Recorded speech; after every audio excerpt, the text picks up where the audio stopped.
जय हिंद, जय भारत माता की।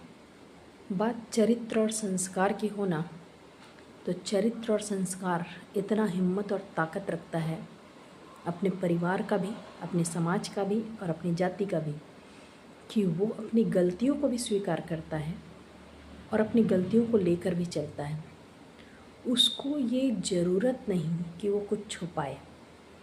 हाँ, चरित्र और संस्कार में बल होना, वो गुनाह नहीं करता, वो ताने नहीं देता, वो किसी पे उंगली नहीं उठाता, वो कभी किसी की बुराई नहीं करता, वो पीछे नहीं पड़ता किसी के।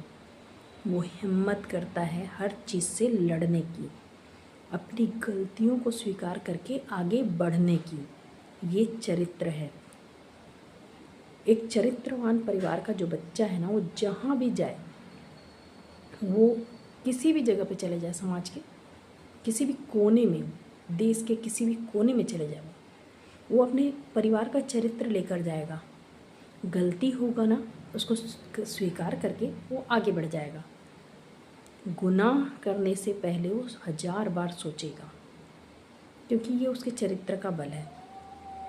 दूसरी बात, वो अपनी सत्यता को स्वीकार करेगा, क्योंकि उसका चरित्र कहता है कि सत्यता को लेकर चलो। जो उसका सत्यता है, अच्छा है या बुरा है, वो बात की बात है, लेकिन उसको स्वीकार करने की हिम्मत रखता है। वो छुपाने की हिम्मत नहीं रखता। छुपाना उसके संस्कार में, उसके चरित्र में, उसके बल में नहीं है। लोग सोचते हैं कि बहुत सारे कर्म करके वो छुपा लेते हैं, और जब वो छुपा लेते हैं तो ढक गया। ऐसा कुछ नहीं होता है। आप जिस चीज़ को बस आप छुपा सकते हैं कोशिश करके, लेकिन पीछे सारे लोग जानते हैं उस चीज़ को, सब पहचानते हैं। और जब समय आता है ना, वो आपके मुंह पे नहीं बोलते। तो आप सोचते हैं कि ये चीज़ें हैं नहीं, कोई हमारे मुंह पे नहीं बोल सकता, तो इसका मतलब ये नहीं कि वो जान नहीं रहे हैं।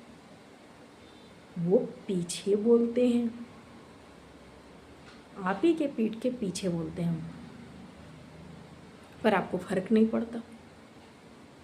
तो सत्य के साथ चलता है चरित्र, झूठ के साथ नहीं चलता, छुपाने की कोशिश नहीं करता।